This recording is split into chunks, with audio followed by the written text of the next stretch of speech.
할렐루야. 오늘 주신 하나님의 말씀은 여호수아서 1장 1절부터 9절까지 말씀을 제가 봉독해 드리겠습니다. 여호와의 종 모세가 죽은 후에 여호와께서 모세의 시종 눈의 아들 여호수아에게 일러 가라사대 내 종 모세가 죽었으니 이제 너는 이 모든 백성으로 더불어 일어나 이 요단을 건너 내가 그들 곧 이스라엘 자손에게 주는 땅으로 가라. 내가 모세에게 말한 바와 같이 무릇 너희 발바닥으로 밟는 곳을 내가 다 너희에게 주어노니 곧 광야와 이 레바논에서부터 큰 하수 유브라데에 이르는 해쪽 속에 온 땅과 또 해지는 편 대까지 너희 지경이 되리라. 너희 평생에 너를 능히 당할 자 없으리니 내가 모세와 함께 있었던 것 같이 너와 함께 있을 것이라. 내가 이를 너를 떠나지 아니하며 버리지 아니하리니 마음을 강하게 하라. 담대히 하라. 너는 이 백성으로 내가 그 조상에게 맹세하 주리한 땅을 얻게 하리라. 오직 너는 마음을 강하게 하고 극히 담대히 하여 나의 종 모세가 내게 명한 율법을 다 지켜 행하고 좌로나 우로나 치우치지 말라. 그리하면 어디로 가든지 형통하리니 이 율법책을 내 입에서 떠나지 말게 하며 주야로 그것을 묵상하여 그 가운데 기록한 대로 다 지켜 행하라. 그리하면 내 길이 평탄하게 될 것이라. 내가 형통하리라. 내가 내게 명한 것이 아니냐. 마음을 강하게 하고 담대히 하라. 두려워 말며 놀라지 말라. 내가 어디로 가든지 내 하나님 여호와가 너와 함께 하느니라 하시니라. 아멘. 제가 젊었을 때 태권도를 배웠었습니다. 보시기에는 그렇게 보이지 않을지라도 이래봬도 태권도로 단련이 된 몸입니다. 근데 태권도를 배우는 과정에 대련이라는 것이 있습니다. 대련은 실제로 싸우는 것입니다. 그게 제일 겁이 나고 긴장이 되는 순간입니다. 두려운 이유는 얻어맞을까 봐 두려운 것입니다.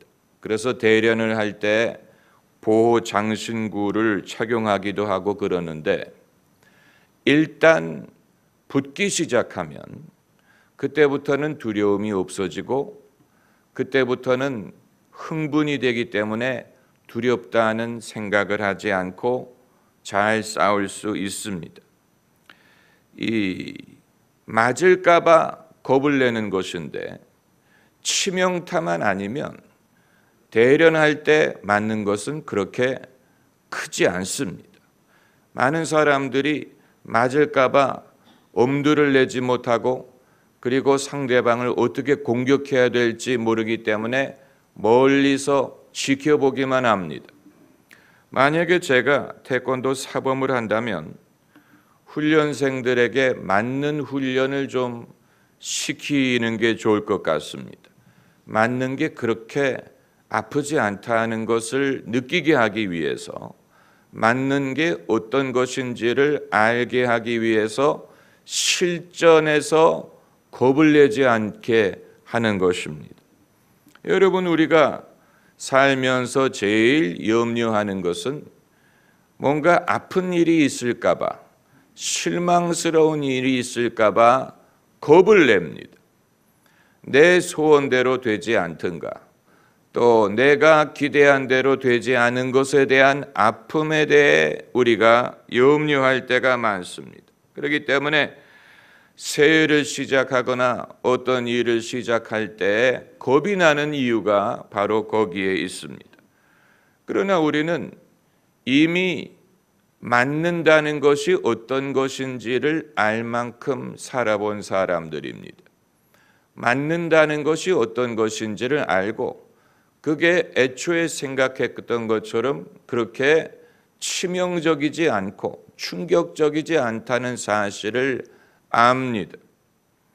우리가 살면서 소원대로 되지 않은 것들이 있었고 실망했던 것들이 있었지만 그러나 우리의 삶을 신앙의 관점에서 되돌아보면 그럼에도 좋은 일이 나쁜 일보다 더 많았고, 또 나쁜 일이 있었을지라도 그것이 그냥 나쁜 것으로 끝나게 하시지 않고 그것을 통해 우리를 지혜롭게 하시고 겸손하게 하셨고, 그리고 우리가 하나님 앞에 겸손했을 때 하나님이 그것을 선한 결과로 바꾸시는 것을 경험하셨을 것입니다.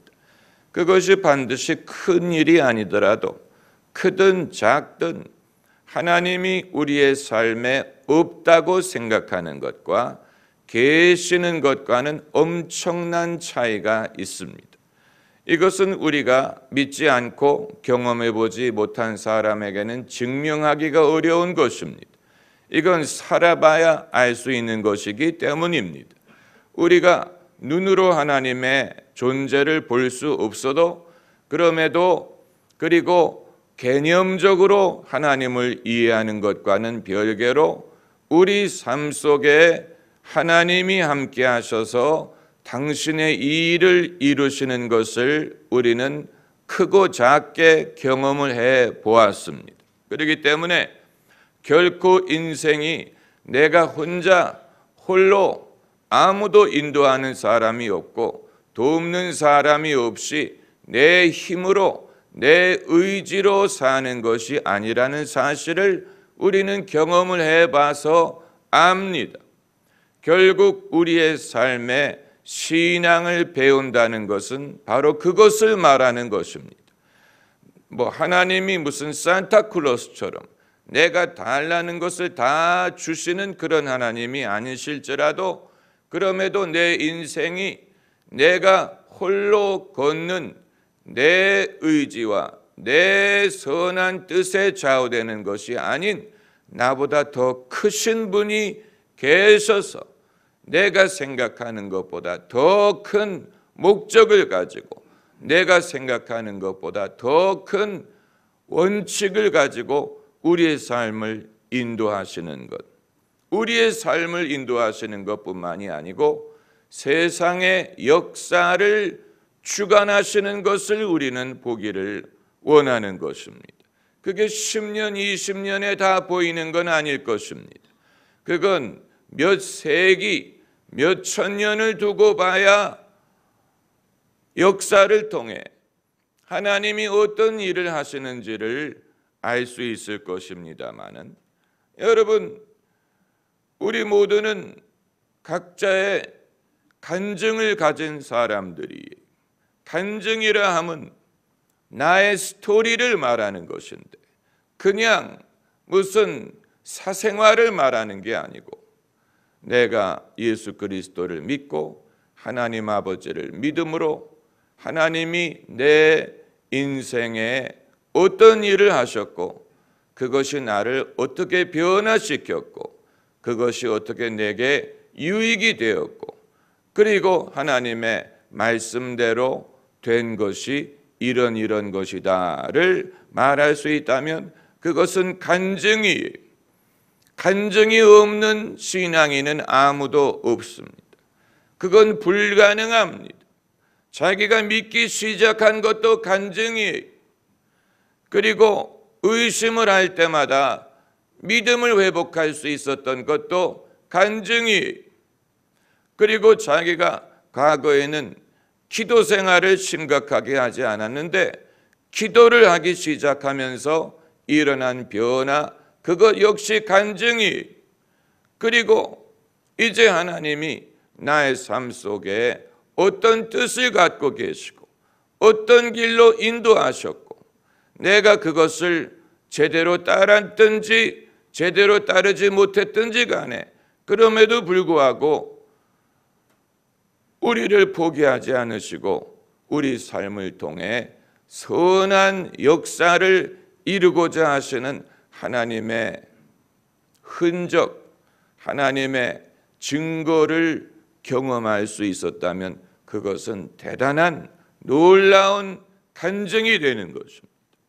우리는 서로 이런 간증을 때때로 하면서 우리 삶 속에 실제적으로 하나님이 어떤 식으로 일하시는가 하는 것을 서로 배울 필요가 있습니다. 이게 반드시 무슨 다니엘처럼 사자굴에서 우리를 건져주신 경험이라든가 모세처럼 홍해를 가르는 그런 일이 아닐지라도 모든 사람에게는 자기가 의심의 길에 남지 않고 하나님을 믿고 예수 그리스도를 믿게 된 동기가 있고, 이건 자기 의지에 대한 게 아니에요. 자기가 종교성이 커서 그렇게 된 게 아니고 믿을 만한 증거를 주셨기 때문에 가능했던 것입니다. 애초에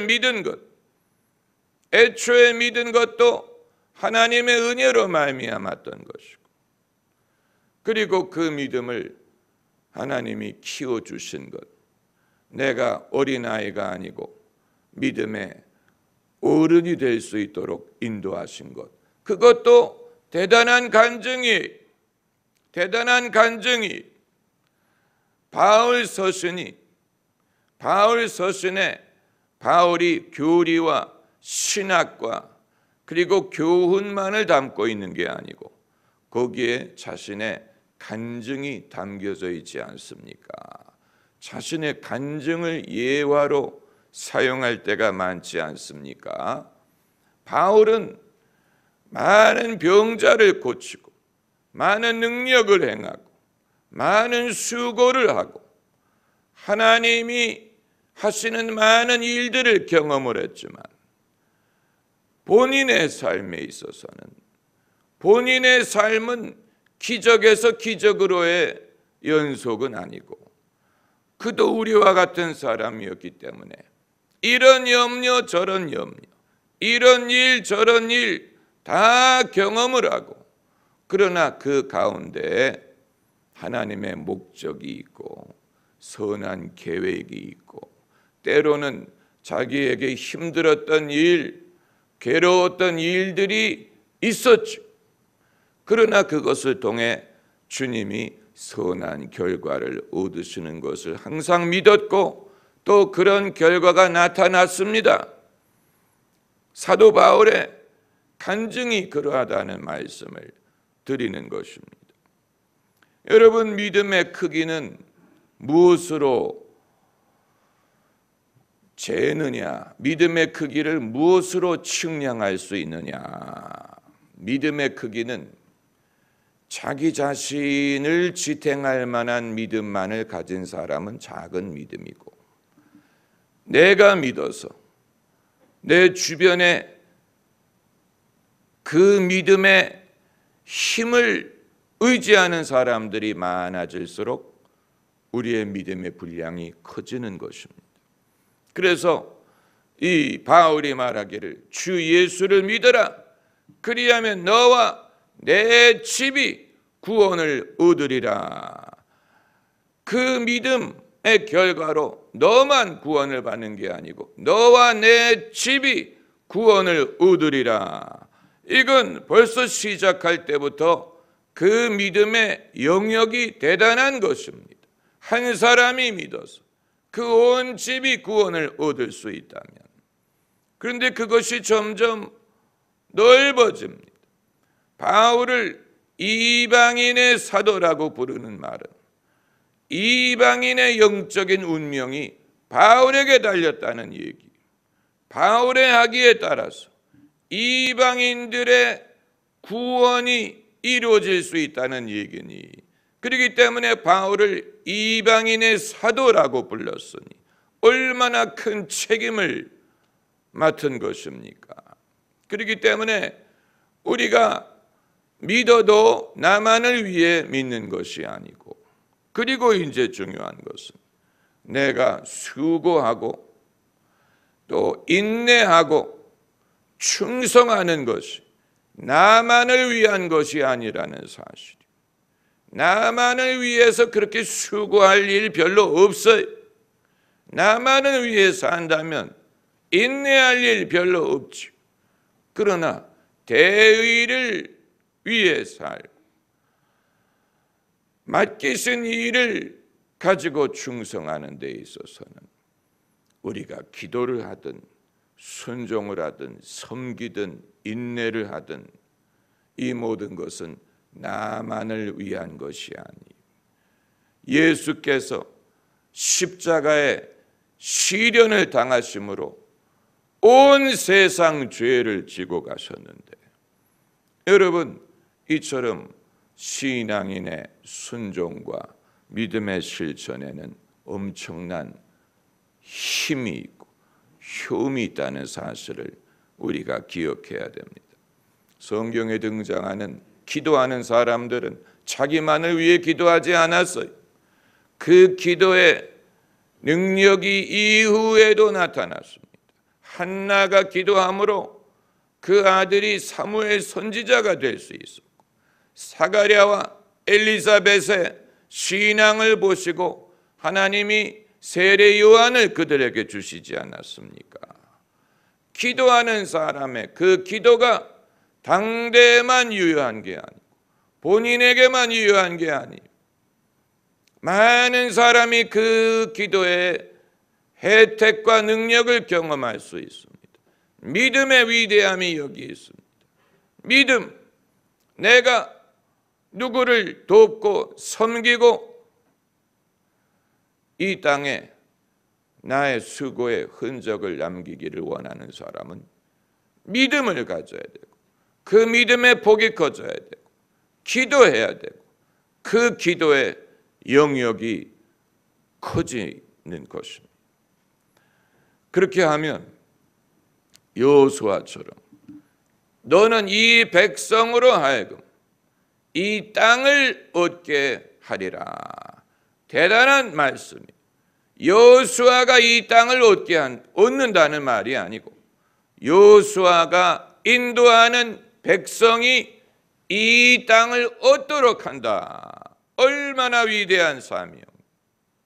이 일을 위해 강하고 담대할 필요가 있었던 것입니다. 할렐루야. 기도하십시다.